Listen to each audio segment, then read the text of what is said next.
I never expected this 40 whole years. I spent my time taking care of my 80-year-old in-laws, raising 2 grandsons until they were old enough to attend primary school. I worked diligently, heading fulfilledly, managing the household, dedicating myself to ensuring the Jackson family had a good life across 3 generations, always putting others before myself. The clothes I wore were those others had discarded, pulled from trash heaps. But I never let their food or necessities go lacking. In the end, when my grandson accidentally knocked me over and I fractured my back, they cast me aside, leaving me in an abandoned house in the countryside to die. They said I had always been a notorious troublemaker, a wicked woman. My existence made their entire family unable to hold their heads up, and they couldn't bear the thought of me staying in the new house I had bought for them, fearing it would stain their home. The dust on the ground beneath me had long turned into thick clumps of dirt, and flies and mosquitoes buzzed around me, drawn by the scent of decay. I thought, oh heaven, if I could have a second chance, I would never again serve as the umbrella for this group of ingrates. I would focus on myself. No more saving money to buy my husband fine clothes for his social events. No more saving to buy houses for my children or weddings for them. No more caring for my in-laws and grandsons until I became sick and exhausted. They're not worth it. When I opened my eyes again, I found myself back to the moment when my husband, Jackson, we said sorry, had come to ask for my hand in marriage. The matchmaker was Jackson's aunt, who stood at the gate of my house, repeating her words. Jackson, listen to your aunt. Your family is soft-spoken and needs someone tough to protect you. Thalia may not be beautiful and is older, but when she was 10, she defended her parents' ancestral home against the entire clan. Even as a small child, she protected her brother, sending him to school and the army. Someone like her can protect her family. In my past life, I was so desperate to have family. After my brother went to the army and disappeared, I thought I had no family left. When I heard this, I only caught the part that said I could have family again. I thought, I'm good at protecting my loved ones. And if this is all they want, it's fine. I just want a home. I even felt lucky because I had exactly what they wanted. Forget it. Aunt R. Jackson is going to teach at a middle school in the city. He can't marry such an illiterate troublemaker. That was my mother-in-law's voice. It seemed she had been reborn as well. Thank you, Aunt. I'm going to teach at the university soon. 2. I don't want to marry a country woman with no manners. Thalia's always trying to hang herself in front of people, making us lose face. Jackson's voice was full of disdain, as if I were the dirtiest trash. Looks like they had all been reborn. My mother-in-law sighed helplessly. All right. I introduced you based on your family's gentle appearance, but you don't appreciate it. But one thing, I've introduced someone, and you don't want them. I'm not giving back the matchmaking fee. Really? Not even reborn in time. Wasting 10 eggs. My ex-mother-in-law muttered as she walked away. Jackson didn't mind. He chuckled and comforted her. It's fine, Mom. At least we kept that troublemaker from coming into our house. That makes the 10 eggs worth it. Theft. Most likely. My ex-mother-in-law spat at my door before leaving. Behind the door, I couldn't help but sneer. A group of people who didn't know their place. If I hadn't shamelessly fought for them every time, how would Jackson's job, housing, salary, and his parents' salary have come about? And all his future opportunities, did they come from his talents as a village school teacher? From their family's meek, obedient nature, too afraid to even speak up? I looked coldly out the window and sought out families that were either expanding or building homes and needed help. I told them, Zane's going to get married in the army. And our parents always wanted to see him get married. I have no choice but to sell the house and send the money to him in the army. After storing the deposit in the county, I ran into Jackson on my way back to the village. He tentatively asked, Thalia, why are you suddenly selling the house? Isn't Zane unreachable right now?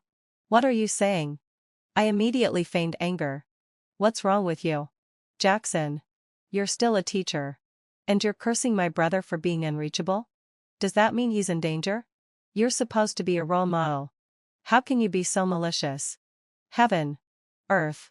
Come see how this so-called teacher curses my brother. Maybe he said that for our family's sake. Trying to leave the house money for us. My ex-mother-in-law tugged at Jack's son's sleeve. That's right. That's right. I hate it when she says our. I forced her to change that last time. It took half a year. But now she's back to using it. She hasn't changed. Jackson mumbled. And they started begging me not to make a scene. In the end, I took their 50 cents for supplies.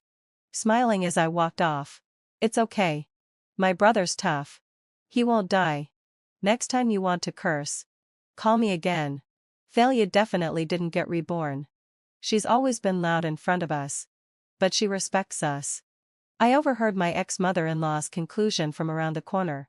Yes, Hedish, she used to be polite. But not like this. Mom.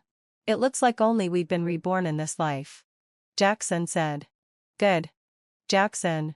Hurry up and ask when you'll be transferred to the city. The list for that is coming out next month. Listening to their conversation, I couldn't help but sneer inwardly. They said I was a troublemaker and wicked woman. But how had I treated them at home? I worked from dawn till night. Washing everyone's clothes. Cooking meals. Tending to my bedridden father-in-law. Cleaning. Farming. And gardening.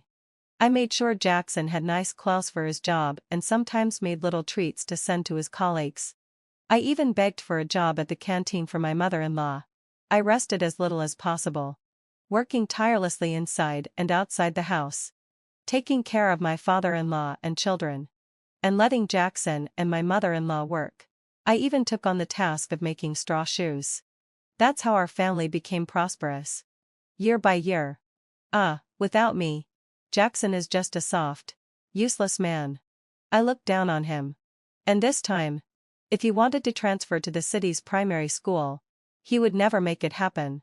In my previous life, the only reason Jackson managed to transfer to the county elementary school was because I shamelessly went to the county office and made a scene. I told them our family was living in misery. My father-in-law was paralyzed. My mother-in-law was too frail to work, and Jackson earned only €8 a month teaching in the village. We were starving to death. Since I had no other way to survive, I threatened to hang myself right in front of the county school principal's house.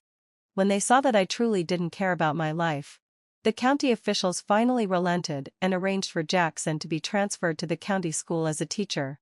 Because of the way we forced it, Jackson was looked down upon by many of the leaders and teachers there. They all thought he only got in thanks to his troublemaking wife's shameless outburst. For that, Jackson and his parents were furious with me for 3 full months. They yelled, smashed things, and cursed me daily. To keep the peace, I swallowed my pride, humbled myself before them, and made peace offerings, sending pastries to his colleagues, helping their families with chores until things finally smoothed over. I smiled faintly at the memory. Then gave myself the cafeteria position I had arranged for my mother-in-law in my previous life, a light job serving meals, and even negotiated a gatekeeping duty in exchange for free lodging. Did you hear? Someone whispered nearby. That teacher from Creek Village tried to get transferred to the county school. He actually brought his mother to the principal's office to make a scene. I heard about that. It was such a pathetic scene. The son whined about how a village teacher's salary wasn't enough to support his family. But the principal said the state already took those needs into account when setting wages. He told them their case wasn't special if they wanted a transfer. They'd have to wait for the next open exam 3 years later. And the two of them just blushed, mumbled something, and left. Oh. When you said they made a scene, I thought they caused a real uproar. That's all? How ridiculous. I couldn't help laughing along. It is funny. They just asked, got turned down, and left. The women burst out laughing with me. Our chatter echoing through the courtyard. One evening after work, I was happily gnawing on a leftover chicken leg when Jackson stopped me. He stared straight at the chicken in my hand and said, Thalia, the list for the county elementary school teachers will be announced soon. I spoke to the principal. He refused. Then, still eyeing my food, he added, and the house hasn't seen a drop of oil in ages. My father needs care. Once my job in town is settled, you should hand your position to my mother and go home to look after my father. I gave a short laugh, took 2 more bites, tossed the bone at his feet, and sneered. Excuse me? Do you even hear yourself? I'm an unmarried woman. And you're just some guy from my village. Who do you think you are asking me to get you a job and take care of your father? Do I owe you 10,000 yuan or something? Some intellectual you are. Shameless. I glared at him with open contempt. Then I turned to leave, but halfway out the door, I spun back. His eyes lit up instantly, as if he thought I'd changed my mind. I smiled sweetly and said, "Oh right. You were eyeing my chicken leg earlier. The meat's gone, but the bone's still there by your foot. If you're that hungry, go ahead and lick it. No charge." He turned betrayed, speechless with rage. The sight of him like that made me laugh out loud. I skipped away, humming all the way down the path. After leaving the cafeteria, I started working as a live-in helper for a local family. You couldn't call it domestic work outright, so I said I was a niece helping with care duties in exchange for room and board. I needed to save money fast to head south and start a business. It had always been my dream to become a capable businesswoman. The South was full of opportunities. I was determined to see it for myself. Half a month later, Jackson and his mother blocked my path again. His mother smirked proudly. "Failure. My son's now a county school teacher. Soon he'll be promoted to middle school. Maybe even a university. His future's bright. If you still want to marry into our family, you'd better start by cleaning our house and first treat us to a good meal. Hand over your wages for us to spend. Serve us well. And maybe we'll give you a chance to marry him." Jackson puffed out his chest. "I was personally appointed by the county leadership. I'll only rise from here. If you're smart, seize your chance now. Show me your sincerity, and I might consider marrying you. Hand over your job to my mother, and go with her to handle the paperwork."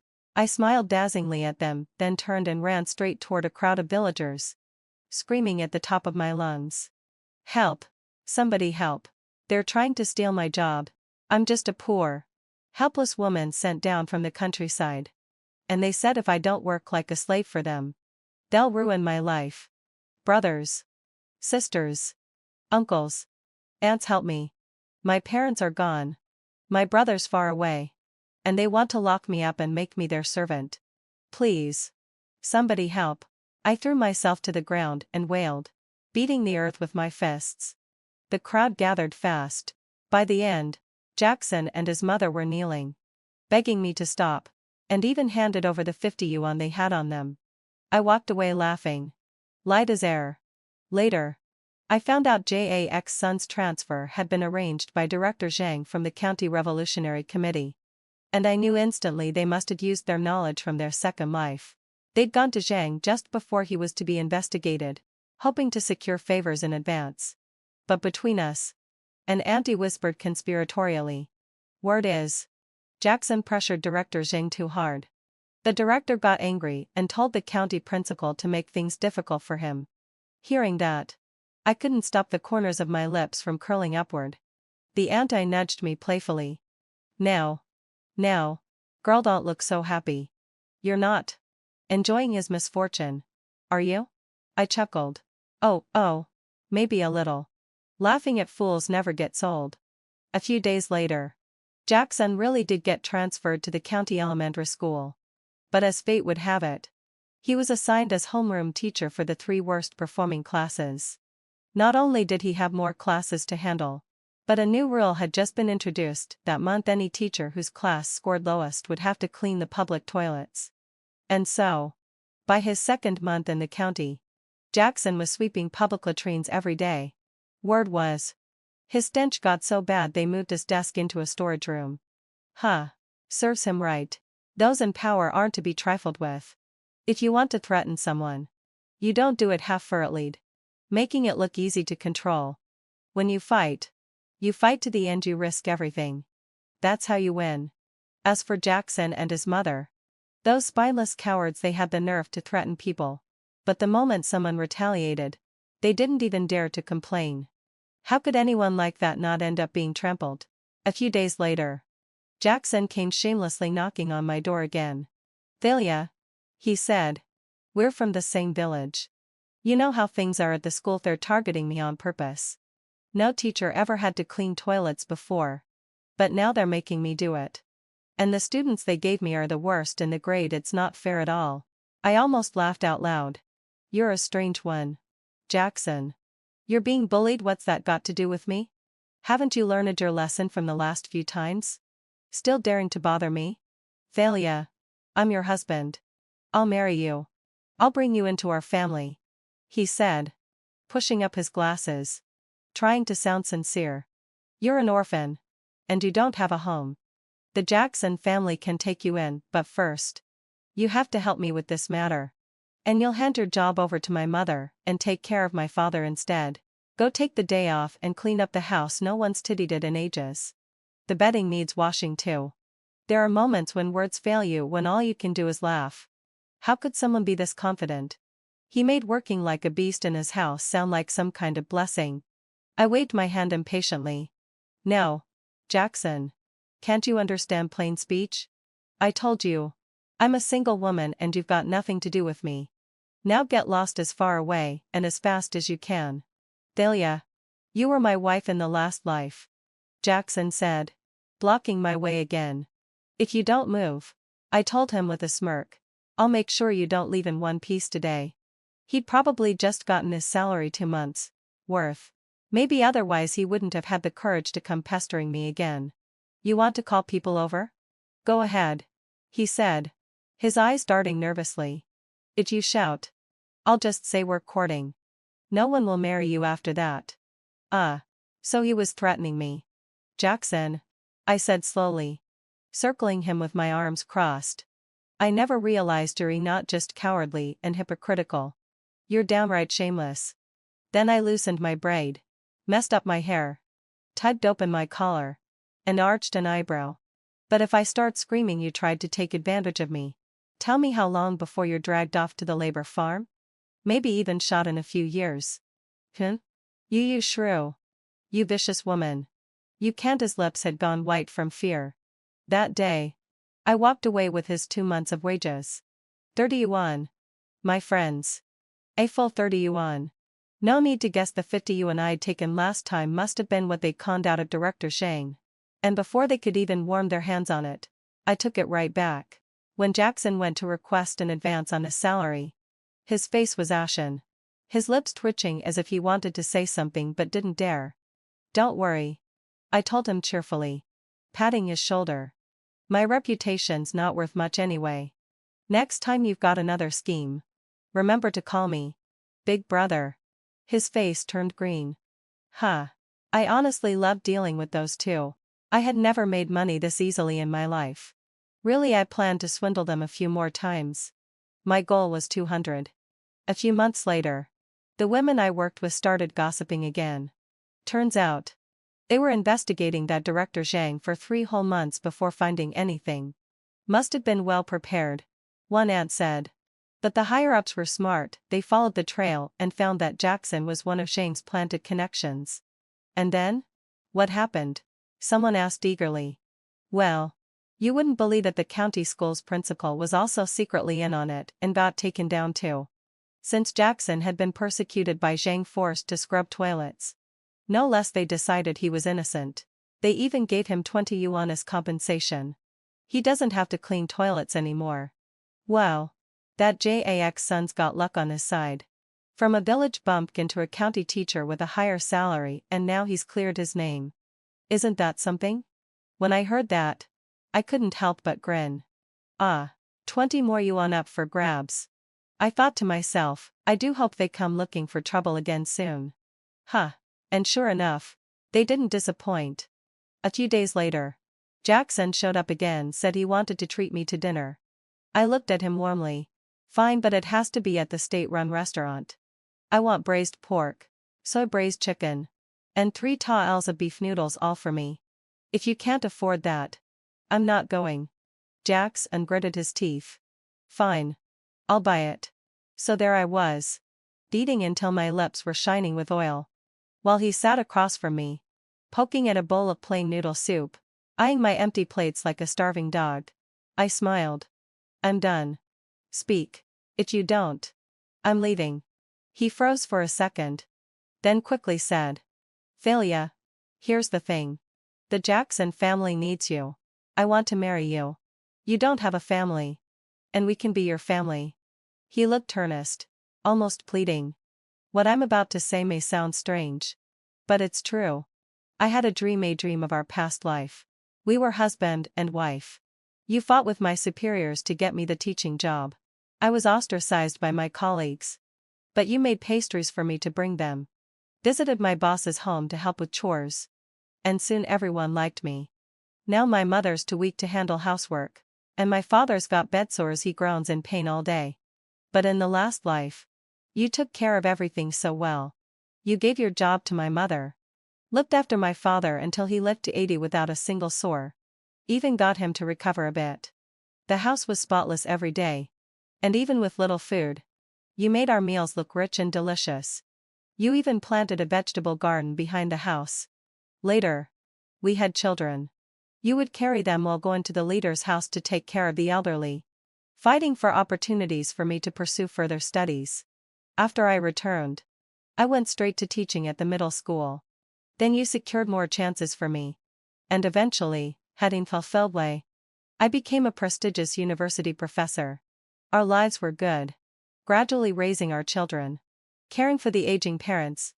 And my career blossomed. Years later, we even saved up some money. And with the money from your family's old house, we bought a small place in the county. Our children will go to school here in the future. Jackson spoke with a gleam in his eyes. Full of longing for a better life. Later, as the kids grew, we bought them homes and saw off the elderly. I never had to worry about the family. I just moved up step by step until I became a university lecturer. We lived a smooth life like that. I asked coldly. What about in the previous life? What happened to me? Jackson avoided my gaze. Mumbling softly, heading softly, too scared to respond. Then, let out a low sigh. Suddenly, Pasculi, he looked up earnestly, having fulfilled my sigh. Saying, Thalia, you didn't have a family. When you married me, you got one. You couldn't even read. And I only had a middle school education. You never were suited for me. But my family accepted you. I was willing to use my wages to support you. No need. I said, hearing the struggles of my past life. Immediately, I lost all patience and stood up. By your logic? I spent my life as a servant to the Jackson family. And in the end, I died miserably. Why should I put up with that? Thalia, can live just fine without a man. Without one, I can spend all my money on myself and live better. You can leave now. Since you treated me to meet today, I won't make things hard for you. But if you keep pushing, I'll show you what real nonsense is. And you'll regret it. With that, I walked away. As I walked, I felt a rush of anger. I was angry at my past self for exhausting myself for these people. Never having a selfish moment. Jack's son's clothes had to be proper. The children's clothes had to be proper. Even his parents' clothes had to be proper. As for me, I started with patched-up clothes or were percipes told, frayed blankets as garments. Later, when times were better, I'd wait around posh neighborhoods to pick up discarded clothes. I had spent my whole life serving the Jackson family. Never once living for myself. Their future was all due to my endless struggles. Yet, they accepted what I fought for without a second thought, while resenting me for the embarrassment I brought them. I thought that if I gave everything, no matter how they complained, they would at least remember my sacrifice. But in the end, they let me suffer for something that could have been treated at the hospital. Just because my back and legs were hurt by the grandson. They didn't want to spend any extra money and threw me into the old house in the countryside to die alone in the dust. It wasn't worth it. In my past life, I really wasn't worth it. I had saved up nearly enough money to go south after a year. During that time, Jackson and his mother came to see me a few times. But I made sure to take advantage of them. And now they were too afraid to come back. I heard that Jack's son's parents were now weaving straw sandals at home. But the prices were so low they couldn't even make a living. Occasionally. Jackson's mother was forced to help the clan with chores but was paid nothing. She couldn't say a word. As for Jackson, his performance was always the worst, and whenever there was dirty or heavy work, he took it. This was truly the perfect situation for someone like him. Once I'd almost saved enough money. I went to visit my parents' and grandparents' graves before leaving. That was when Jackson stopped me again. Thalia, I asked about your job. I heard you're planning to quit. Where are you going? Jackson asked anxiously. I put my hands on my hips and snapped. What's wrong with you, Jackson? Haven't you learned your lesson yet? Are you saving money again? Mind your own business, I said firmly. What I do is none of your concern. Just get lost. It's not like that. The opportunity for the further studies program was never offered to me. My mother is too sick to help with the leader's housework, and my salary isn't enough to maintain relationships with my colleagues. The program should have been mine. I'm supposed to be a middle school teacher. Jackson's eyes were wild. Almost frantic. Afraid he might snap. I smiled mischievously, having fulfilled my sigh. Here's the deal, looks like you need a solution. You pay me a fee. Just 100 yuan. I'm clever. I can give you some advice that might help you get the further study opportunity and land a middle school teacher job with a nice salary of 30 yuan a month. 100 yuan. Jackson stared. His eyes wide in shock. Yes. Take it or leave it. I've got things to do. So bring the money and wait for me at the village entrance. I grinned. After tidying up my parents' and grandparents' graves and offering them food, I happily went to the village entrance to collect the money. Jackson, this spineless fool, brought his mother along. Was that for courage? But, even with 2 weaklings, it wasn't going to do them any good. I snatched the 100 yuan they were clutching so tightly. I knew full well this was all they had. After taking the money, I threw a quick parting remark and ran off. I said, Jackson, unless a sign. You look decent enough. There's a leader in the county named T. Go check him out. His daughter is older and has a temper. But she comes from a solid, well-off family. All generations in government positions. You should go and offer yourself as a son-in-law. I was genuinely giving them advice that suited them.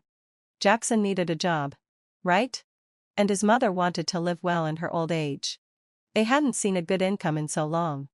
Becoming a son-in-law could solve all their problems. However, Vivian, the daughter, was notoriously chaotic in her personal life, and her temper was dreadful. But if they went to her, they'd get what they wanted. All they had to do was lie the servants, fulfilling their lowly roles. They were always so spineless. So this kind of life suited them perfectly. I heard Vivian had recently been asking for such a son-in-law. A man who could bring his mother along to serve her, both of them living as lowly workers for the family. I thought they were a perfect match. After heading south, I realized how vast the world really is. It's not just a small backyard. Not just a place for social dealings. I finally understood what people meant by the vast world. The bustling world. I found a job at a restaurant. And when I had free time, I would head to the station or places looking for workers. Taking on low-paying jobs. Soaking in the energy of this rapidly growing city. When I learned that having a degree could help me get into a good company, I enrolled in night school.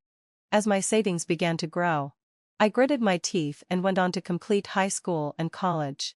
During this time, I also started selling trendy little accessories, helping people buy clothes and sneakers. By the time I turned 30, I had transformed from an illiterate rural woman into a graduate. Having been a primary school student, a middle schooler, a high schooler, and finally a college student. I majored in fashion design in college and worked as a designer at a garment factory. Of course, while working as a designer, I took the initiative to handle market expansion as well. With my professional knowledge and my thick skin, I worked my way up quickly. Within 3 years at the company, I became the market manager. The boss even promised that if I stayed for 2 more years, I would get equity in the company and become a small owner. But then I discovered the rising trend of communication devices, the flip phone. I knew it would be big. So while still submitting my designs to the company and making a couple of deals every month, I also spent my time running all over. engaging in side businesses. I sold trendy clothes from the south all across the country. And I sold specialty products from the north at a high price in the south, occasionally giving them to my biggest clients or contacts as gifts. When I got so sick from exhaustion that I couldn't continue, I decided it was time to quit my job, take my savings, and start my alt rating company. I hired lawyers to help with the paperwork and signed up some young, reliable employees. By the time I was 45, the name Kwikwi Trading and Kwikwi Garment Factory had become well known across the country. Big sis, ancestral sesh. Is that really you? Oh, right when I was 30. I had a chance encounter in Beijing. I saw my younger brother Zane, who was carefully looking after a woman in her 60s. He looked at me with surprise. Sis, how come you're dressed like this? Have you been chasing after some rich man? When I heard people around us calling me CEO Zane's sister, his eyes lit up in disbelief. Sis, did you buy a house in Beijing? You should buy one now. It's a great time. I have connections. You should hurry up and get one. Zane urged. I didn't respond to his suggestion but instead started talking about the past. Zane let out a low sigh. When I first made some money down south and started running businesses, the first thing I did was try to find you. I asked everyone I could find about you. I said, I'm the one who raised you. I need to see you. I can't let you suffer alone in a strange place. Guess what I found out? I found out that you had befriended one of your boss's friends. A very wealthy lady who carried the latest, most expensive cell phone, wore a plum blossom watch, and was dressed to the nines. I asked people from our hometown to look into you, and they told me that your sister was so poor. She was spending all her money just to support you, even falling sick. I asked, does he want to come back and check on her? You know what my brother said? I looked at Zane sharply. His lips turned pale. He said, being born into such a poor family, with a sister who's so poor, it's embarrassing. She's destined to die in some corner. And it would be normal if she never made it out. He didn't want to talk about it because it would ruin his mood. I kept asking, but he just kept saying, don't talk about it. Give this watch to someone else and tell them I died in the army. I've worked hard for the life I have now. Don't let these poor relatives drain me. I can't take it. I recited his words, one by one.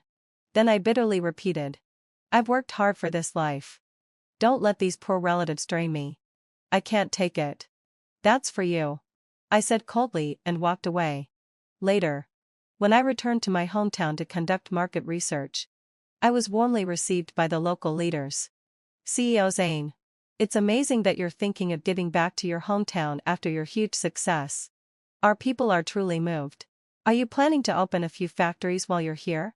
At the wine gathering, the important people were all polite to me, exchanging business cards and recommending various industries.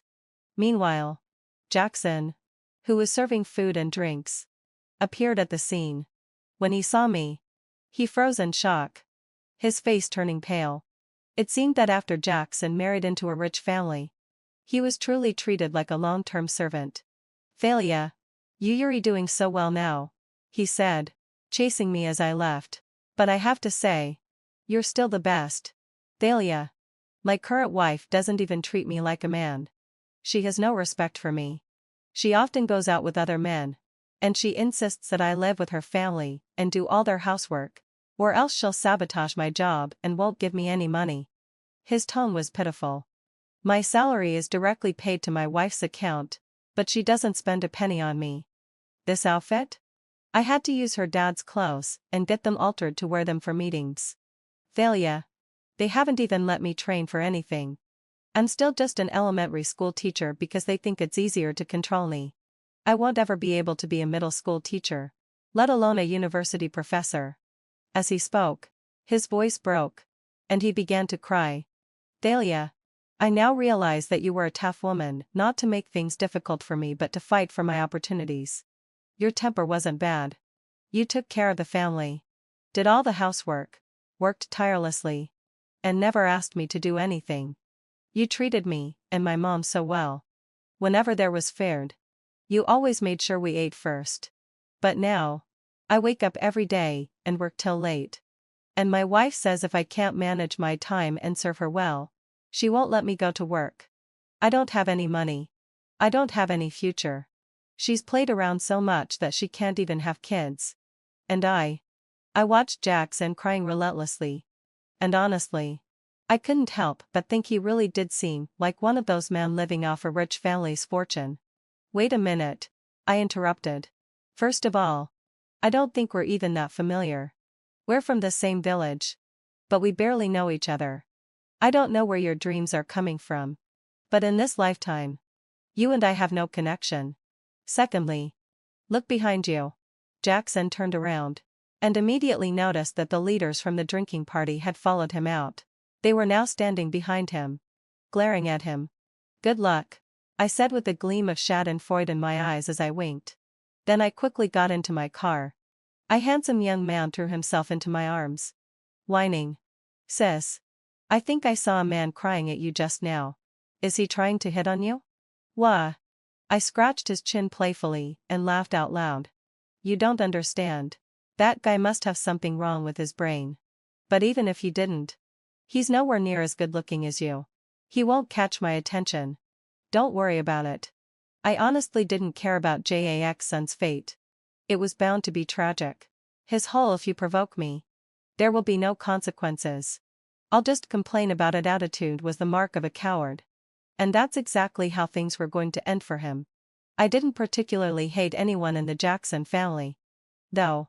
In fact, they at least taught me one valuable lesson with their blood and tears. Constantly giving to others doesn't guarantee that they'll appreciate or return the favor. They also showed me that the idea of family is a flawed obsession, that the belief you can earn family love through self-sacrifice is wrong. So, after my rebirth, I developed a severe allergic reaction to giving when it came to emotions. Of course, I still believe in mutual benefit, especially since my thick skin has earned me many advantages. But now everything I do comes with a clear purpose. And so, I lived the life I wanted. No more martyrdom for me. Pity? That would never be my problem again. When Grace was blown to pieces, the only thought in her mind was, if I could do it all over again, I would never help that love-obsessed best friend Chloe again. In a daze, Grace opened her eyes again with a splitting headache and saw Chloe sitting beside her. Grace? What are you doing? Are you even listening to me? Grace sat up and looked around at their shared clothing studio. Looking at Chloe's outfit and her own, she was certain that heaven had given her a second chance, sending her back to 6 months ago when Chloe first broke up with her boyfriend Jesse. At the time, Grace had no idea that Chloe would later use her as a pawn. Making Jesse hate her and dragging her into can be translated as be buried with the dead or accompany the deceased in burial. For their love half a year later, if she remembered correctly, today was the day Chloe told her Jesse was divorced and had hidden his marital history. Back then, Lislopoyolin, treating Chloe as her best friend, Grace had angrily cursed Jesse as a scumbag and liar, urging Chloe to break up with such trash. But after complaining, Chloe had agreed to break up and even pretended to do so, only to cave after 2 days under Jesse's sweet words and gifts. She even told Jesse the breakup wasn't her idea but Grace's, making Jesse hate Grace. Additionally, Chloe had a highly controlling mother. Every time she stayed out all night with Jesse, she claimed to be sleeping at Grace's. This time, Grace was determined not to cover for her again. Steeling herself, Grace looked at Chloe with faint mockery. You've talked so much, what do you actually think? Chloe grabbed Grace's hand. Grace, I don't know what to do, so I came to you. I need your advice. What should I do? Grace sneered inwardly. You two toxic pieces of garbage deserve each other. Aloud, she said with feigned sincerity. Chloe, have you considered that Jesse hid his marital history because he cares about you too much? He was afraid you'd leave him if you knew. Maybe he did it out of love.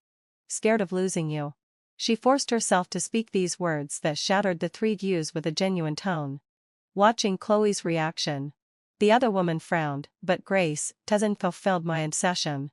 Even if he loves me, he still lied. Should I forgive him so easily? Grace felt nauseous but maintained a sisterly front. Between lovers, nothing can't be talked out. You shouldn't be agonizing here with me. You should find Jesse and sort this out. As expected, Chloe smiled and released Grace's hand. You're right, Grace. I'll go find him and make him explain. Thanks for listening. Talking to you made me feel better. Grace thought, in the past life. You didn't say that. When I told you to break up, you left crying. Pretending to agree while secretly hoping Jesse would coax you back and make me the villain. This time, I'll make sure you're stuck with your true love. After Chloe left, Grace began analyzing how to break off their partnership. In her past life, Chloe had discovered Jesse had a child and wasn't divorced, leading to a breakup that drove Jesse to blow up their studio with a bomb, killing Grace. This time, she had to change that. On her way home, Grace unexpectedly met Chloe's mother. Though controlling, the woman had often cleaned up Chloe's messes, including the fact that most of the money Chloe gave to her deadbeat boyfriend came from her mother. Grace approached with a smile. Auntie. Chloe's mother smiled back. Grace. Why are you walking alone? Where's Chloe? Grace immediately feigned surprise. Chloe left the studio a while ago. She should be home by now. When the mother assumed Chloe was home, Grace added innocently, Chloe's been leaving earlier than me lately. I thought she'd become a good girl, going home early every day. The mother frowned. You mean Chloe hasn't been going home with you or staying at your place? Grace pretended confusion. What are you talking about? Of course Chloe goes home after work. Why would she stay at my place? She then acted like she'd accidentally spilled a secret, covering her mouth. Sorry, Auntie, I didn't know what Chloe told you. Did I say something wrong? The mother took a deep breath. It's not your fault, Grace. Chloe used you as an excuse, saying you were home alone and scared, so she stayed with you. Can you tell me the truth? Is she dating someone? Grace pretended to hesitate. If I tell you, Chloe will be mad at me. Maybe even break up with me. The mother patted her shoulder. Don't worry, dear. I'm just concerned for Chloe. I won't tell her you told me. All right then, Grace said resolutely. Chloe is dating someone, but I think she feels the relationship is still unstable. So she hasn't told you. The mother grumbled. Unstable. But she stayed out nights. Is she out of her mind? Grace pretended not to hear. She wouldn't mention Jesse's divorce if the mother knew. She'd surely split them up, and Grace needed them to stay together.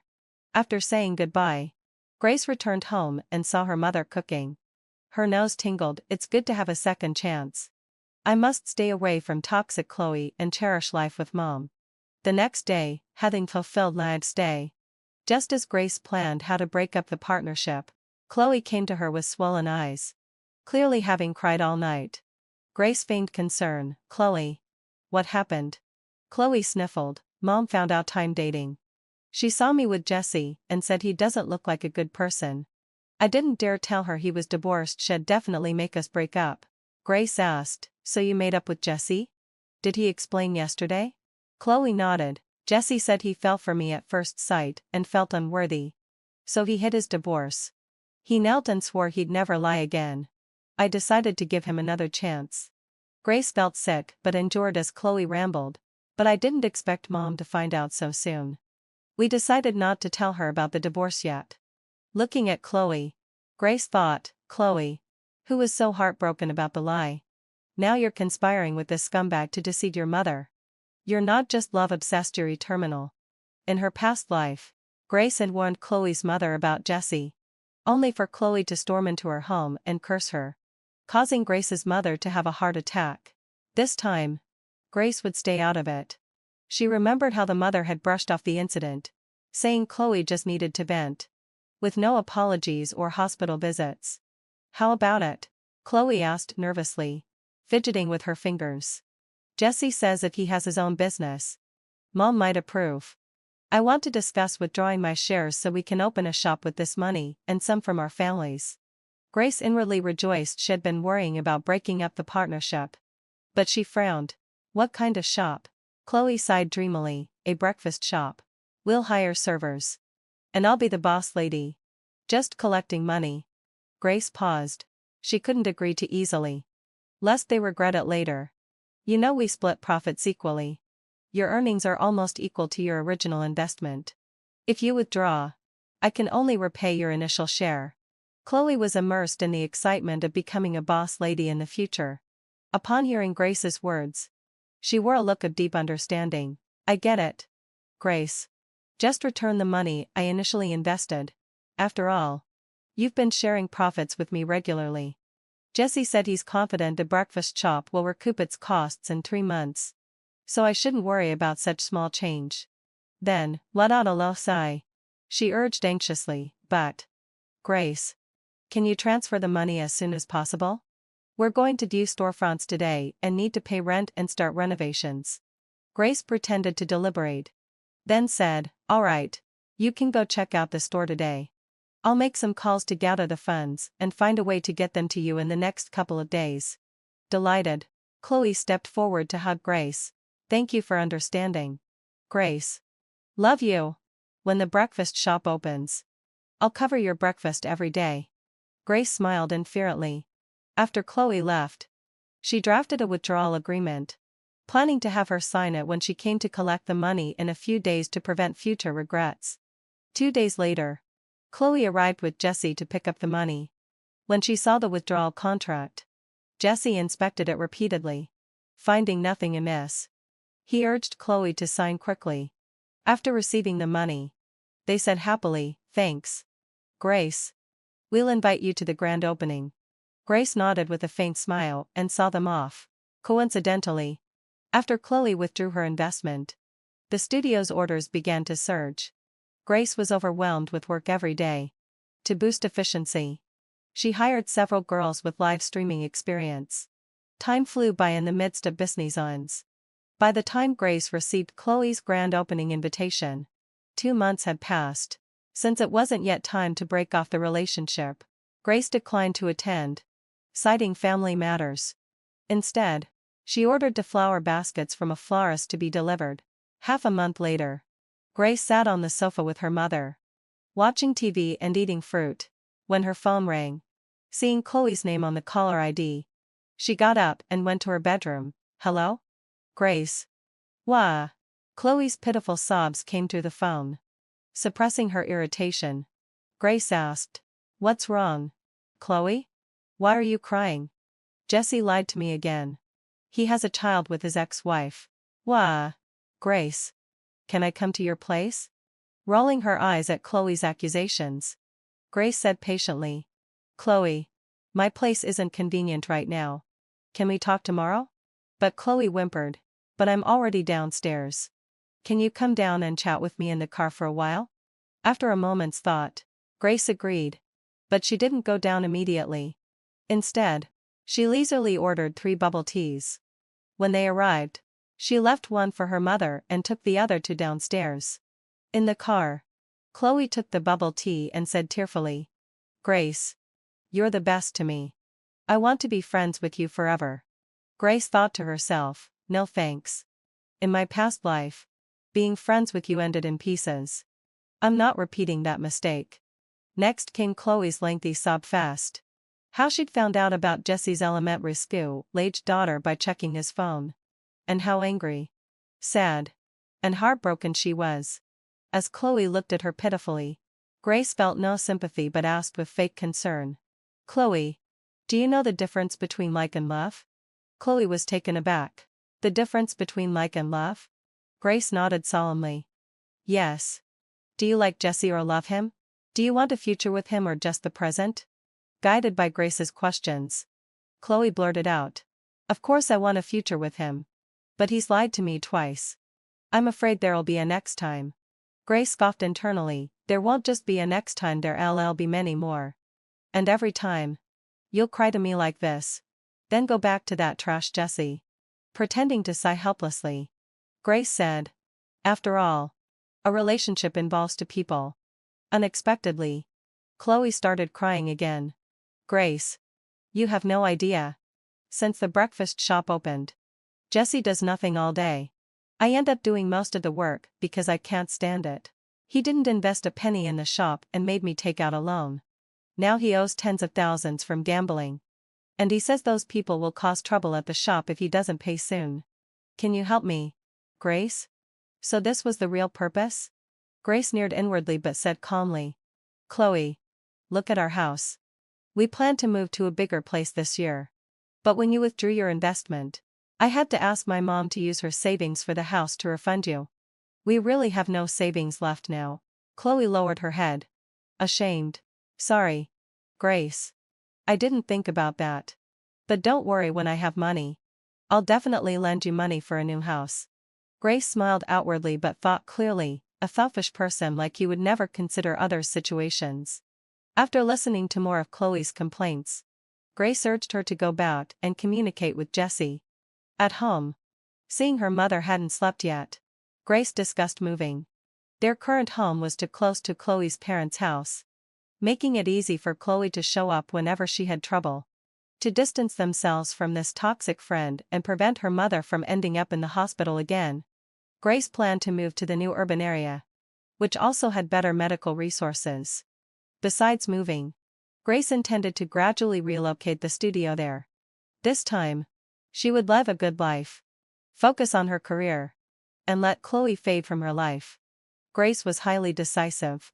After confirming that her mother's savings plus her own were enough for a house down payment, she took her mother to view properties in the new urban area the next day. She remembered a commercial residential property from her past life that would double in value within 2 years. She wanted to buy it before it was sold. Grace's mother was shocked when her daughter put down a deposit just an hour after viewing the house. She held Grace's hand tightly. Grace, shouldn't we look at more options? Grace patted her mother's hand reassuringly. Trust me, Mom. I can use the first floor as a studio and the attic as our bedroom. This saves me from paying rent for a studio later. It's perfect. On the way home, Grace repeatedly warned her mother not to tell anyone about the house until they moved in. Grace's mother noticed her daughter had become more composed and cautious, changes she viewed as positive. She agreed with Grace's plans. After dropping her mother off, Grace rushed to the studio. For safety, she instructed the 2 staff members not to disclose any work information and signed confidentiality agreements with them. Next, she began researching reliable local interior designers based on her past life memories. Before she knew it, half a day had passed. As she prepared to make coffee, her phone rang. It was Bella, a mutual friend of hers and Chloe's. In her past life, Bella had broken with Chloe over Jessie. After hearing about Jessie's hidden marriage and child, Bella had urged Chloe to break up, only to be slapped by Jessie during a confrontation. Bella had called the police, but Chloe had pressured her to forgive, even kneeling and offering money, which led to a court ruling of mutual assault and a scar on Bella's forehead. This time, Grace decided to help Bella avoid this misfortune. Answering the phone, she heard Bella's cheerful voice. Grace, I'm back from my training. Let's have dinner tonight with Chloe. Grace smiled. Of course, we'll welcome you back. Have you called Chloe? I called her, but she didn't answer. I thought you 2 were together, so I called you. Grace explained patiently. Chloe withdrew her investment and isn't at the studio now. She might be busy. Where are you? Want to grab afternoon tea first, then call her for dinner later? Bella agreed. At the CAF. She handed Grace a bag, gifts for you and Chloe. Grace thanked her and ordered Bella's favorite cold drink. Bella asked curiously, why did Chloe withdraw her investment? Did you 2 have a fight? Shaking her head, Grace detailed the whole story and warned Bella not to get too involved. Bella asked, but Chloe is our best friend. Should we just let her stay in this mess? Anticipating this reaction, Grace asked, when her family opposed the relationship, what did Chloe choose? From what you said, she hid it from her mom and stayed away. Bella suddenly understood. So you're saying if we oppose Jessie like her mom did, Chloe will drift away from us? Grace gave her a finally you get it look. Bella continued. I never knew Chloe was so obsessed with love. What's so charming about her boyfriend? Grace thought for a moment. Chloe still hasn't answered her phone. Why don't we visit her porridge shop? Bella's eyes lit up. Great. I want to see this boyfriend of hers. Grace shook her head helplessly. When they arrived at the shop, a crowd had gathered outside. Bella looked at Grace in surprise and mindlessly said, who knew Chloe's porridge shop would be so popular? There are still so many people here in the afternoon. Before Grace could respond, an onlooker auntie interjected. It's not about business being good. These people are all here to gawk. The shop owner's creditors came to collect debts and just smashed up the place. Oh, the commotion was terrifying. This was unexpected for Grace. Many things had already unfolded differently in this second life. She instinctively asked, "Where's the shop's proprietors?" The auntie suddenly realized the two young women might know the owners. And she awkwardly pointed inside the shop, crying in there. Upon hearing this, Bella immediately pulled Grace toward the shop entrance. But Grace stopped her. "Bella, do you think Chloe wants us to see her like this? She's so prideful." Bella looked torn. "Then what do we do? Just leave her be?" Grace shook her head. "Pretend you don't know anything. Text her and ask her to come out for dinner." Bella thought it over, took out her phone, and sent Chloe a message. Grace led her to a nearby restaurant. Soon, without a low sigh, Bella held up her phone, showing Chloe's reply. "Okay. Give me a minute." Grace told Bella about Chloe's attempt to borrow money, and repeatedly warned her not to show any dissatisfaction with Jessie in front of Chloe. Bella, already annoyed by the lecture, nodded and said, "Listening to you. I almost think Chloe is a lost cause." "Is it really that bad?" Grace smiled but said nothing. It seemed Belle needed to experience Chloe's late-stage love obsession firsthand. Half an hour later, Chloe arrived. To hide her swollen, tear-reddened eyes, she wore sunglasses even though it was nearly dark. Grace and Bella tacitly didn't mention it. After small talk, Chloe got to the point. She first asked about Bella's life, then subtly probed whether Bella planned to buy a house or car. Despite Grace's earlier warning, Bella felt uncomfortable with the questions. Bella smiled and retorted, "I'm not in a hurry." "But you, Chloe, you're always posting couple pics on social media. When are you getting married and buying a house?" Chloe froze, then looked at Grace for help. Grace pretended not to see. Thanks to Chloe's sunglasses. Chloe awkwardly deflected. "We're not at that stage yet." "Not yet?" Bella exaggerated, pressed. "You live together and run a shop, but it's still not time for marriage?" Chloe seemed to give up. "Bella, we borrowed some money for the shop, and the lender is pressing us now." "I was wondering," before she could finish, Bella interrupted. Oh, so you're short on cash too?" "I was actually going to ask if I could borrow some money from you tonight. You know, I went for further training recently and haven't restarted work yet. I'm almost out of living expenses." Caught off guard, Chloe snapped, "If you're broke, why are you treating us to dinner?" Bella didn't hold back. "Even if I have little money, I still need to eat. Or do you think broke people shouldn't eat?" Chloe was speechless. After a moment, she said weakly, "Bella, I didn't mean that. I was just concerned." Bella stayed silent. To ease the awkwardness, Chloe stood up and poured 3 glasses of wine. "Bella, Grace, head into Philba and session. I have some shop matters to attend to. Let's have a toast, and then I'll head back."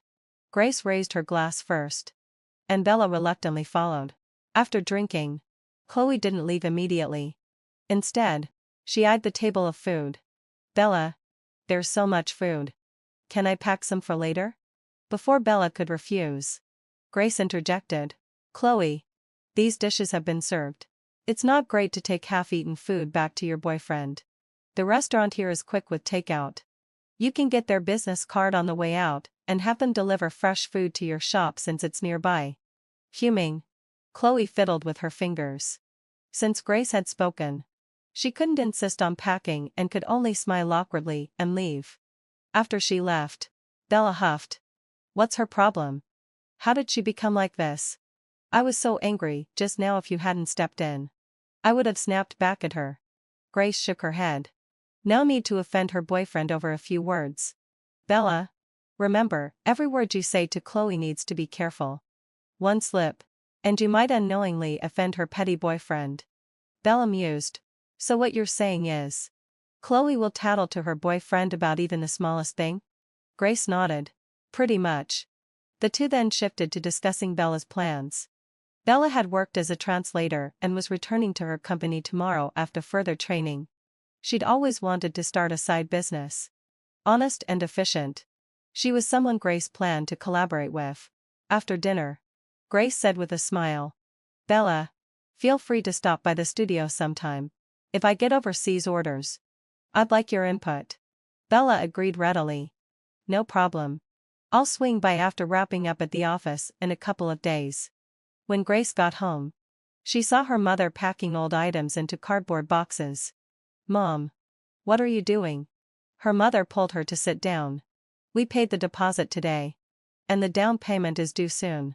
Even though the new place is fully renovated, we need to buy some furniture. I plan to sell this house, use part of the money for new items and save part for your dowry. Grace sighed fondly. Mom, couldn't fulfill my sigh. You don't need to worry about this. Didn't I say I'll handle the house? Do you not trust me to manage it? Her mother patted her hand. Of course I trust you. I just don't want you to overwork yourself. You've worked so hard these past 2 years. My biggest wish is for you to find a boyfriend who loves and cares for you. Looking at her mother, Grace smiled. Mom, relying on others is not as good as relying on myself. When I'm excellent enough, someone on my wavelength will naturally come into my life. Her mother nodded and pointed to the boxes. These are clean old clothes we don't need. I want to donate them before moving. Grace checked the boxes neatly folded, still in good condition. I'll schedule a pickup tomorrow morning. Her mother added. Also, hadn't so my say. Contact a real estate agent tomorrow to list the house. Knowing her mother's stubbornness, Grace agreed, deciding to set a high asking price so the house wouldn't sell quickly. The next morning, while having breakfast, Grace received a call from Bella. Grace, cut out. Chloe messaged me saying she fought with her boyfriend and family and wants to stay at my place for a few days. Did she contact you? Grace rolled her eyes and checked her messages. Sure enough, Chloe had sent over a dozen texts, roughly saying her parents had found out about Jesse's debts, stormed the shop to demand a breakup, and her father had beaten Jesse during the argument. Chloe had kicked her father out, and he'd threatened to disown her if she didn't leave Jesse. After her father left, Jesse had picked another fight with her. Chloe pitifully claimed she was exhausted and wanted to disappear for a few days. Grace sneered. Whenever problems arose, she wanted to run away instead of considering her parents or the possibility that Jesse and her family might cause trouble for whoever sheltered her. Composing herself, Grace asked Bella. She messaged me too. My mom hasn't been feeling well, so my place isn't convenient. Do you want to let her stay? Bella sighed. As annoyed as I was yesterday, I feel bad for her crying like that. Grace said seriously. If you shelter her, does that solve her problems? If she ignores her family and something happens to her parents, whose fault will it be? We're adults, we should face problems, not hide at others' homes. Can she really escape this? Sooner or later, she has to deal with it. Bella agreed. You're right. If her parents get sick from worry while she's hiding at my place, she'll regret it. I know how to reply now. Less than 10 minutes after hanging up, Bella called again. Furious. Chloe is impossible. Grace asked calmly. What happened? Take your time. Bella ranted. She's ungrateful. I tried to comfort her and persuade her to go home and communicate, but do you know what she said? She snidely accused me of making excuses to reject her. It made me so mad. Grace snorted. She really is unappreciates. Bella agreed. Tell me about it. She even said our friendship was a waste. Fine by me, consider those years of friendship flushed down the drain. Grace, you should stay away from her too.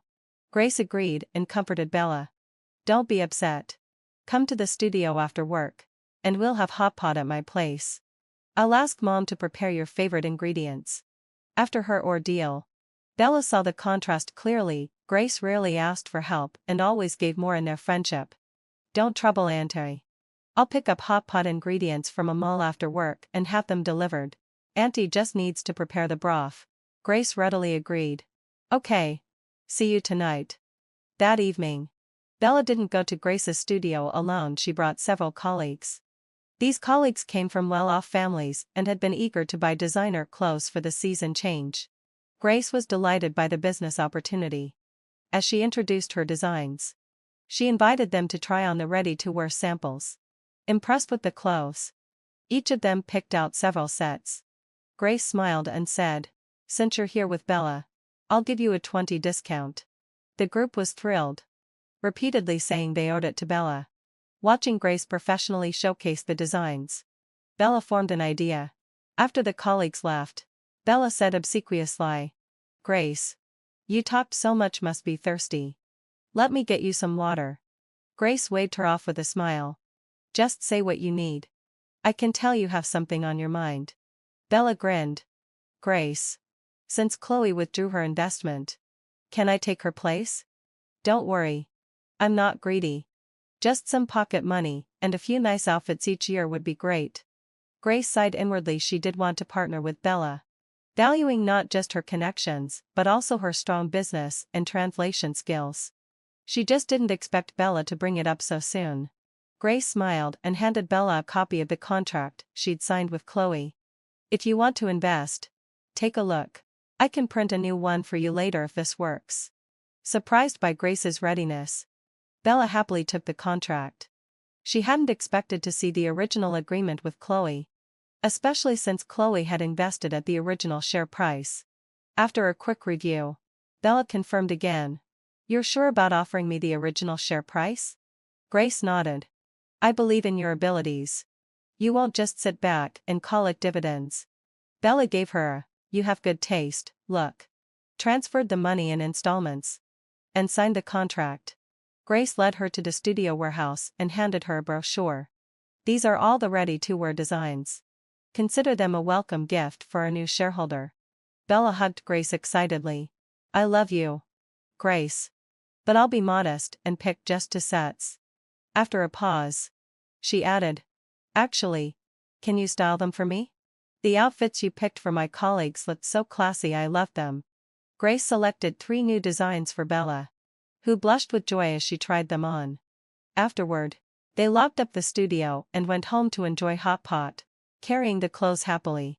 Just as the 3 settled down to eat, Grace's phone rang. It was Chloe. She ignored it and muted her phone. Bella followed suit, grinning at Grace.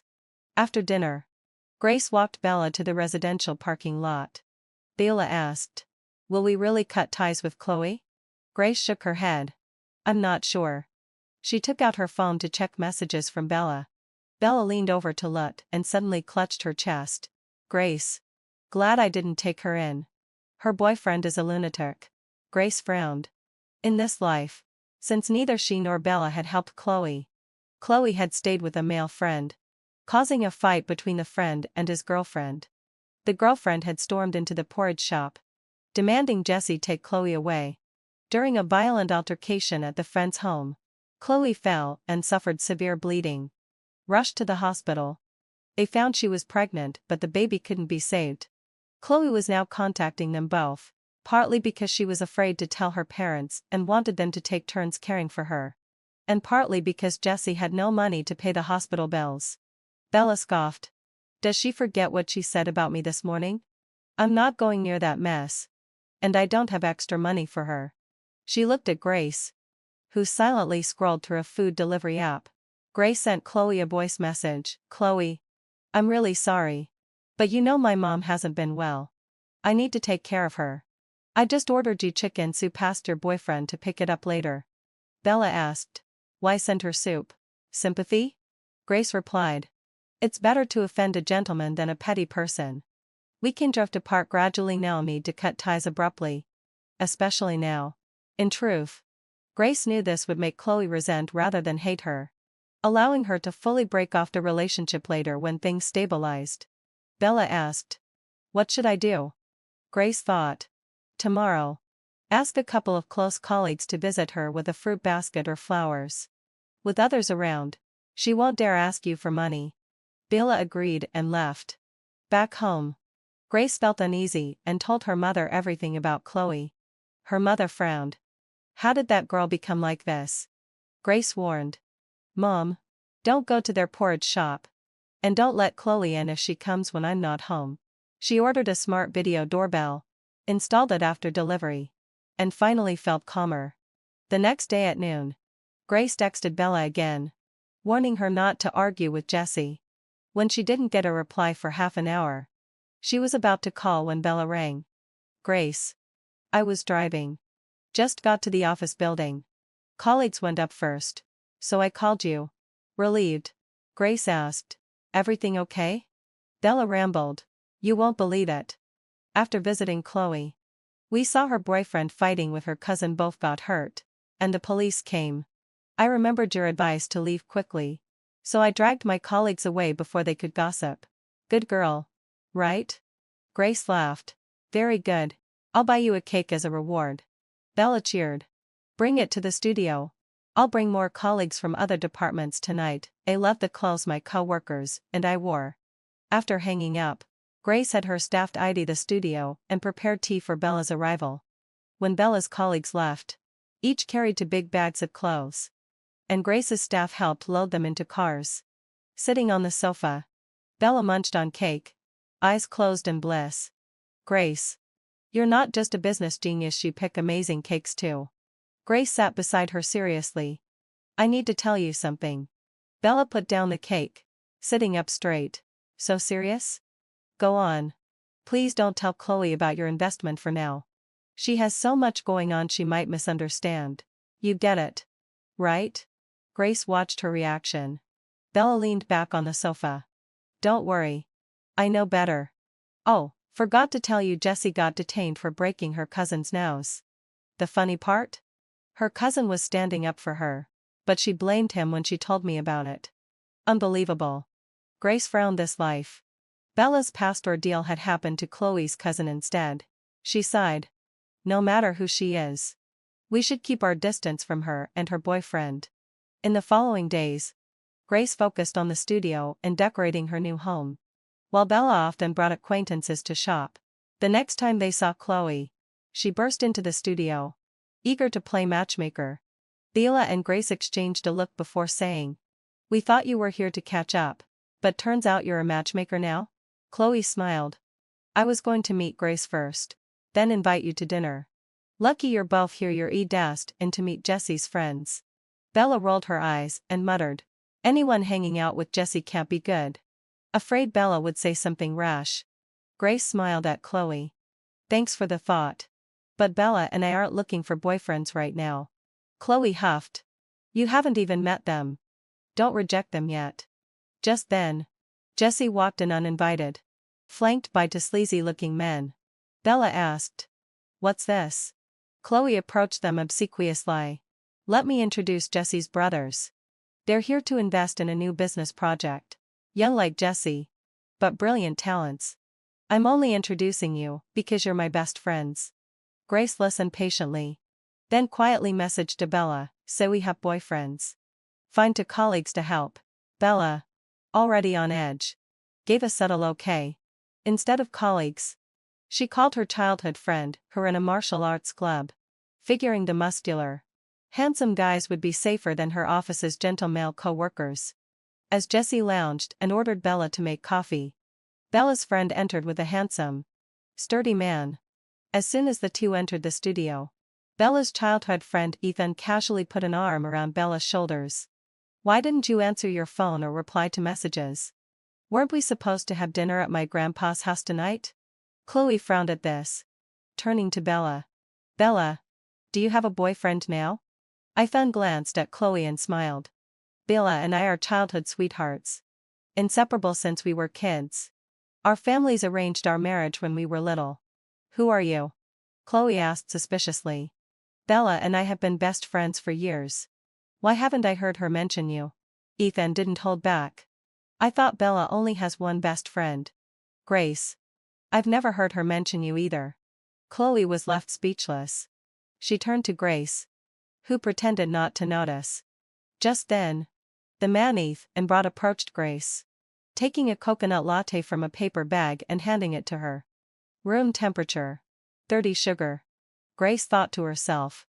Bella's childhood friend is quite something, even his fake boyfriend act is convincing. She smiled and took the drink, silently mouthing, Thank you. Seeing this, Jessie had no intention of staying longer. He sneered at Chloe. Chloe, can't you see? You treat them like sisters. But they treat you like a distant cousin. You wanted to set them up with boyfriends. But they like guys who aren't the settling down type.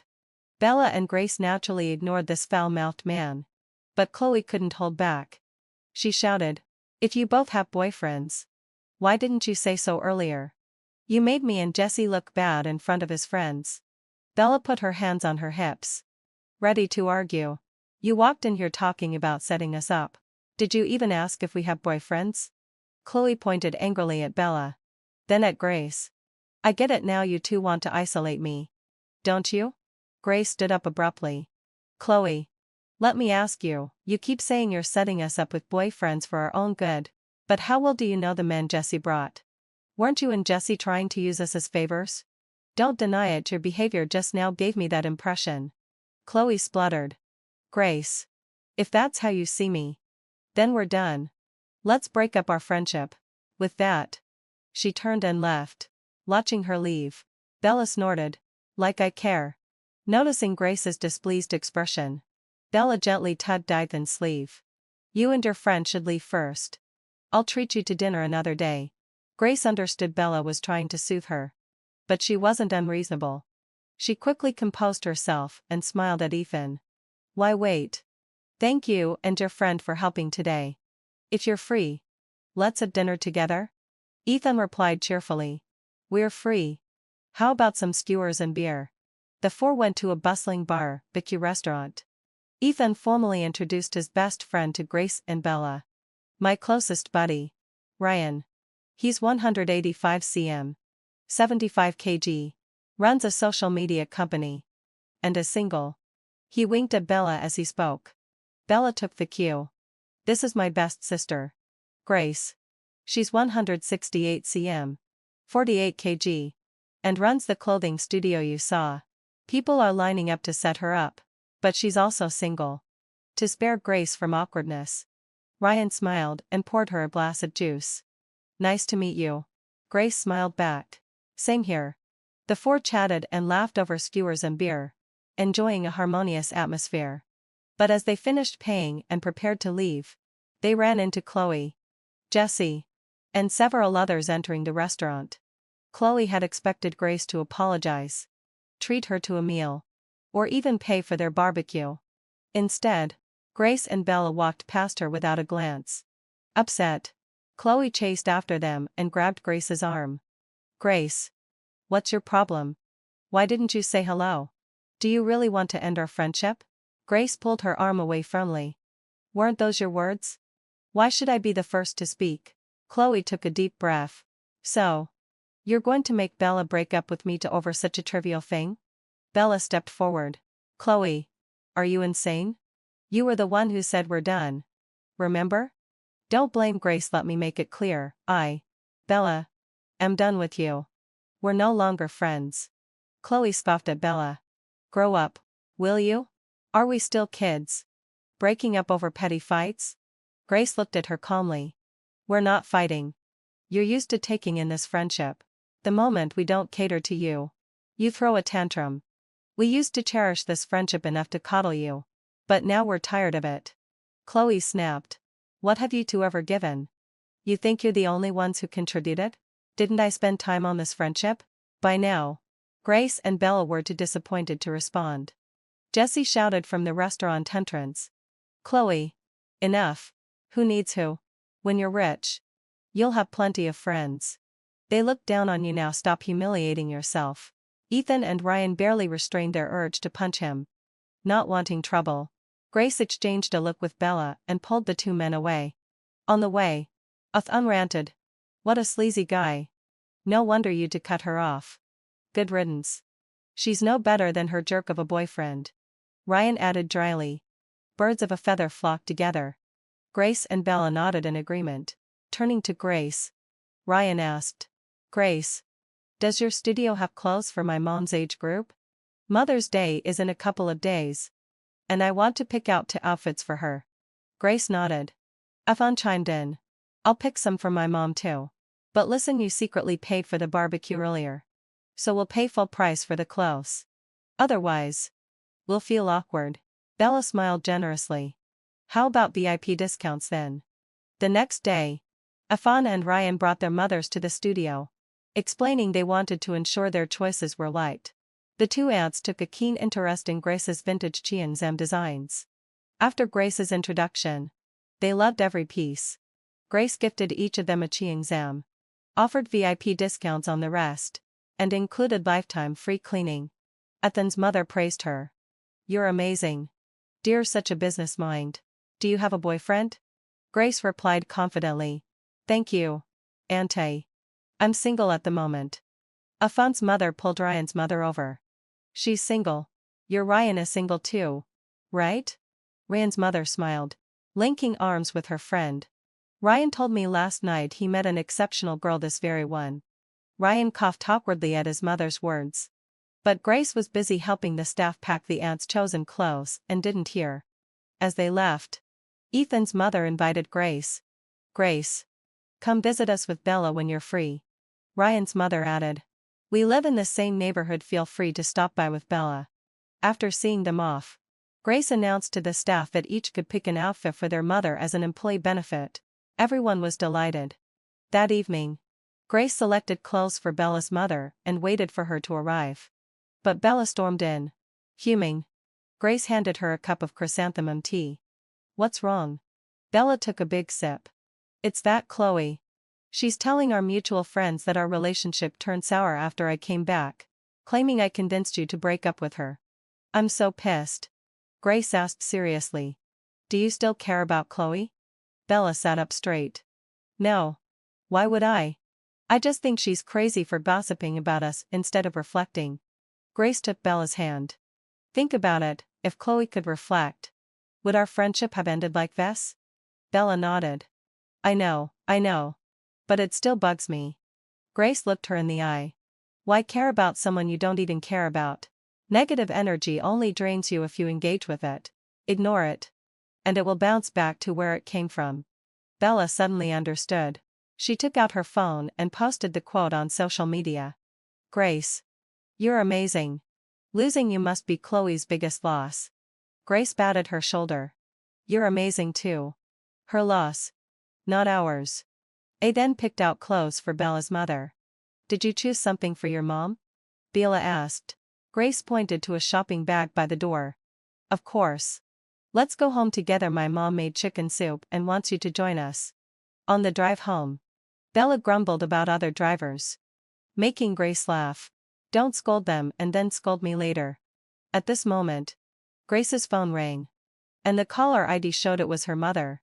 A strong sense of foreboding washed over her, and she quickly answered. "Hello, Mom?" On the other end, Grace's mother said anxiously. "Grace, Chloe's mother just called. She said Chloe is threatening to jump off a building and wants you and Bella to persuade her. I told her to call the police, but she ignored me. Just kept nagging for you two to go find Chloe, saying she can't reach you." Grace's mother spoke loudly enough that Bella, who was driving, heard her even without the speakerphone. Instead of stopping, Bella stepped on the gas and raced to Grace's home. As soon as they entered, they saw Grace's mother pacing restlessly in the living room. "Why are you back so soon? Didn't you go to find Chloe? I wonder how that child is doing." Grace took her mother's hand to soothe her. "Mom, don't worry. Chloe isn't the type to jump off a building. I don't know why she's making a scene. But her mother hasn't called Bella or me since she phoned you. She must have other motives for asking you to contact us. Listen, having fulfilled my say, call her back now and say you can't reach us. If she insists, offer to call the police and see what she says." Looking confused, Grace's mother followed her advice. She put the call on speakerphone. As soon as she mentioned calling the police, Chloe's mother exclaimed urgently. "No need for that. Thank you, Grace's mom. Chloe has come home with us. She was just having a minor conflict with us over a relationship issue. Sorry to trouble you." After hanging up, Grace's mother looked at them in disbelief. What on earth is going on? Earlier, when Grace received her mother's call, she had glanced at the lunar calendar on her phone and remembered that with her mother. "Mom, I'm hungry." Grace's mother snapped out of her shock. "Oh, my chicken soup. You and Bella wash up first, let's have dinner." 2 months later, Chloe messaged Dee inviting Bella and Grace to be her bridesmaids. That evening, both were at the studio handling an overseas clothing order. After reading the messages, Bella gossiped. How did her family agree to the marriage? Didn't her mom strongly oppose it? Grace shook her head. Many things had unfolded differently in this life. But she still couldn't let her guard down around Jessie, who was a ticking time bomb. She teased Bella. Would you be her bridesmaid? Bella shook her head vigorously. No way. Not only have we cut ties with her, but even if we hadn't, what if there's harassment at the wedding? Knowing how she blindly defends Jessie, she might blame us for being unable to take a joke. She eyed Grace suspiciously. Don't tell me you want to go? I'm wanting you know.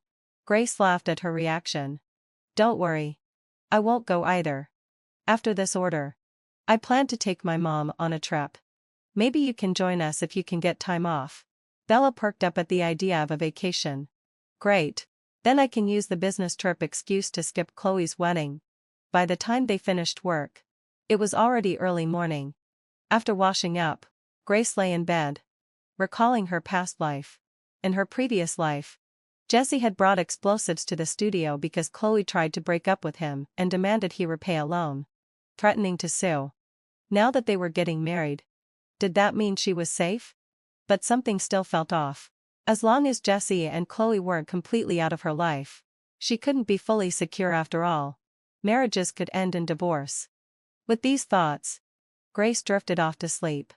The next morning, she checked on the new house's air purification progress. Professionals confirmed the formaldehyde levels were safe for move-in. So she decided to have her mother move in first. Her mother was thrilled and eager to start immediately. With a professional moving company, everything was settled within half a day. That evening, the mother and daughter sat on the new sofa, admiring their home without the usual moving fatigue. Grace messaged Bella. I moved to the new house with my mom today. Want to come over for hot pot tonight? Within a minute, Bella called, feigning anger. Grace, having fusteled and sesh. Do you even consider me a close friend? You waited until after the move to tell me? Grace explained patiently. I'm telling you now. And only you. I didn't want to make a big deal out of it, didn't even tell the studio staff. Besides, you were at work. And the movers handled everything. Bella softened at hearing she was the only one told. Fine, hadn't so fel sigh. Send me the address. I'm on my way. Half an hour later, Bella arrived with 2 bags of groceries and a housewarming gift. While Grace's mother went to wash vegetables, Bella grabbed Grace's hand excitedly. You said the studio will move here too? On the first floor? Grace nodded with a smile. Otherwise, why buy such a big place for just me and my mom? Bella said bluntly. Perfect. It's closer to my office. If I work late, I can just sleep upstairs. Grace looked at her. That's exactly why I thought it was convenient. Bella glared playfully. Grace, I'm telling you I want to help decorate the studio. After all, I'm your partner. Sure enough, Chloe smiled and released Grace's hand. You're right. Grace. I'll go find him and make him explain. Thanks for listening. Talking to you made me feel much better. During dinner, Bella's phone pinged. She checked it and handed it to Grace. It was a message in their old friend group. Someone claimed Chloe and Jessie had borrowed 500 yuan weeks ago, promising to repay it soon. But now they weren't answering calls. And their breakfast shop was closed. The person threatened and to sue if they didn't repay the debt. Bella wondered. I saw Chloe's digital wedding invitation today. It says they booked the most expensive hotel in the city. Someone also said she's showing off a diamond ring and shopping extravagantly. How can they be defaulting on debts? Grace shook her head. With people like her and Jessie, I wouldn't be surprised if they're scamming others. Grace's mother sighed sadly. I watched that girl grow up. How did she become like this? Grace looked at her mother, grateful they had moved earlier. Before Bella left, Grace reminded her again not to tell anyone about the move. In the following days, Grace and Bella finished their studio orders and hired movers to relocate to the new urban area. After wrapping up, Grace gave the staff a week off and took her mother and Bella to Sonia for a vacation. On the third day of their trip, they received a call from Chloe. full of accusations, first complaining they hadn't attended as bridesmaids, then scolding them for skipping the wedding. Grace and Bella didn't hold back, bluntly stating they had cut ties, and telling her never to contact them again, at least they'd save the wedding gift money.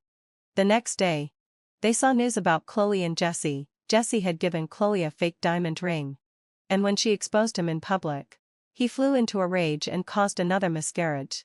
Chloe's family finally forbade the marriage, but Jesse broke into their home with an axe that night, murdering all three before fleeing. He was arrested and would surely face the death penalty. Grace wasn't surprised. She had known Jesse was a gambler with huge debts, unable to afford a real ring. Bella shed a few tears for Chloe's death. Jesse was a total psychopath. Grace bowed her hand in silence, feeling deeply grateful to have escaped this fate in her second chance at life. As an ordinary person, her only wish now was simple: to live well and stay safe.